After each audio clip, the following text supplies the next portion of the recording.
અમે મરણા ગામના સરપંચ શ્રી નરેશભાઈ સાકરિયા. હાલ અમારા ગામમાં નવી પંચાયત ભવનનું કામ થયેલ છે, જે કામમાં હજી કામ ઘણું બાકી છે.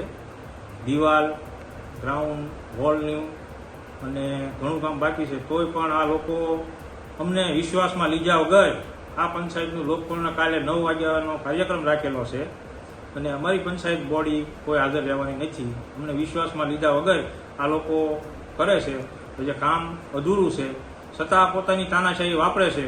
તો આ બાબતમાં અમે અને અમારા ગામના નાગરિકોને લઈ કાળા વાવટા સાથે વિરોધ પ્રદર્શન કરીશું અને આમાં કોઈ પણ અનિચ્છનીય ઘટના બનશે તેના જવાબદાર આપ શ્રી સાહેબ તથા લોકપૂર્ણ કાર્યક્રમમાં આવનાર તમામ સાહેબશ્રી અને અધિકારીઓ અને હોદ્દેદારો રહેશે. મારું નામ અશોકભાઈ વિઠ્ઠલભાઈ મકવાણા, મામસી, સિહોર તાલુકા કોંગ્રેસ પ્રમુખ.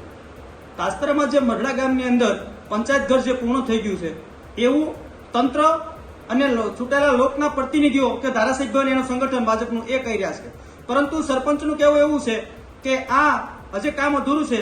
જે ફરતી દિવાલ હોય એ બાકી છે, એમાં ટીડીઓ શ્રીએ નોટિસ ફટકારી છે દબાણની. આ બધું જ મૂકી અને જેમને કતોડિયા થઈ રહ્યા છે, જેમને ખંજોળ આવી રહી છે લોકાર્પણ કરવાની, એ સરપંચને વિશ્વાસમાં લીધા વગર આવતીકાલે એટલે કે 9 વાગે આવતીકાલે લોકાર્પણ કરવા જઈ રહ્યા છે. તારીખ 31/7/2026 દિવસે સવારે 9 વાગે એ લોકાર્પણમાં સરપંચનું સ્પષ્ટ કહેવું છે કે જો કોઈ કરવા આવશે તો અમે કાળા વાવટા લઈ અને અમે વિરોધ પ્રદર્શન કરવાના છીએ અને એમાં જે અનિચ્છનીય કાંઈ પણ બનાવ બનશે તો એના જવાબદાર જે તે વિભાગના કર્મચારી અને લોકાર્પણ કરનાર આવનાર તમામની જવાબદારી રહેશે.